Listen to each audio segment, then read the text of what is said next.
We see a constant threat for new terrorist attacks. We see cyber attacks almost every day. We see proliferation of nuclear weapons in North Korea, and then we see also more assert of Russia.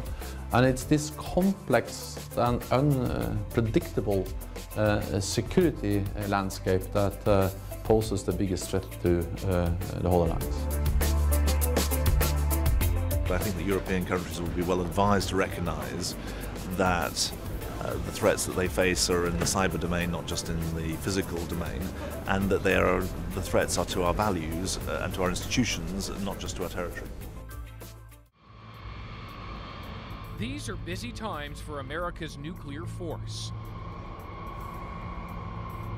You do have a targeting pod, you are connect, you're clean exterior, you got forward center and aft rack.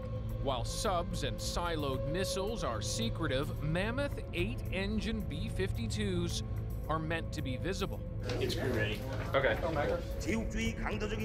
As North Korea's threats grow bigger and more frequent, these bombers, nearly a half-century old and relics of the Cold War, have been refurbished and are increasingly flying 33 hours round trip from the U.S. to the Korean Peninsula, a knock at Pyongyang's front door.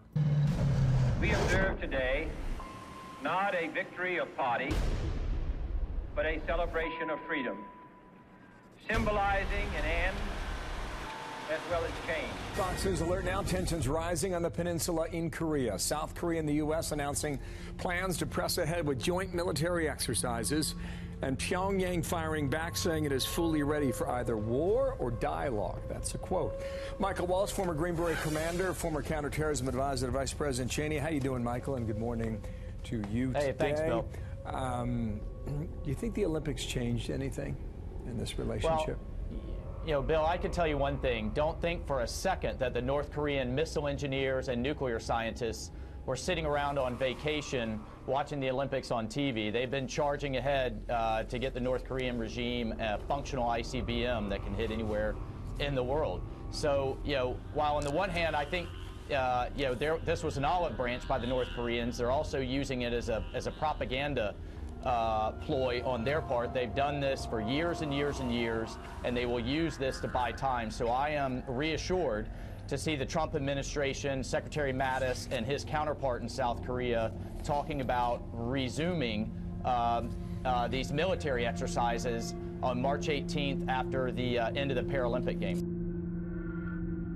We have become accustomed to Russian jets encroaching on our airspace. Russian forces asserting themselves on the world stage. A potential enemy grows stronger and bolder. No less an authority than the head of the British Army outlined the threat and the risk of being caught unprepared. They represent a clear and present danger. They are not thousands of miles away. They are now on Europe's doorstep. Russia has spent heavily to develop missiles that can travel 1,000 miles, like those it's fired into Syria. But Sir Nicholas also identified Moscow's high-tech capability to strike against its opponents. Since 2016, we have seen a marked shift to cyber, to subversion and to coercion, as well as sophisticated use of smear campaigns and fake news.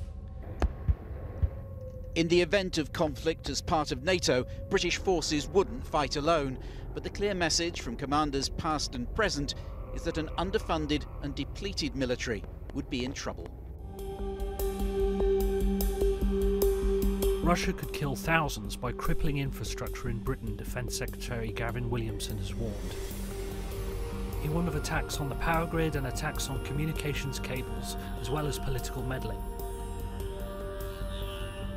Britain has 4 undersea interconnectors for electricity and 3 for gas, which provide energy to 3 million homes, a figure which will rise to 8 million when further connections are built.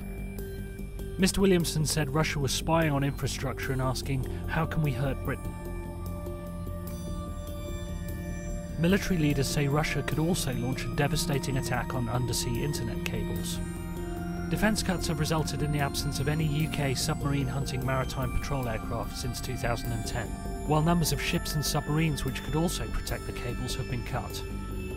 Approximately 97% of global communications are transmitted through the cables laid on the seabed, which transmit an estimated 7 trillion in daily financial transactions. And some of the busiest connections come ashore at remote locations in the UK. The damage an attack could cause has been described as nothing short of existential. President Vladimir Putin today unveiled a grand vision for his country's future, and what he called the means to achieve it: new nuclear weapons. No one wanted to speak with us constructively. No one has listened to us. You listen to us now.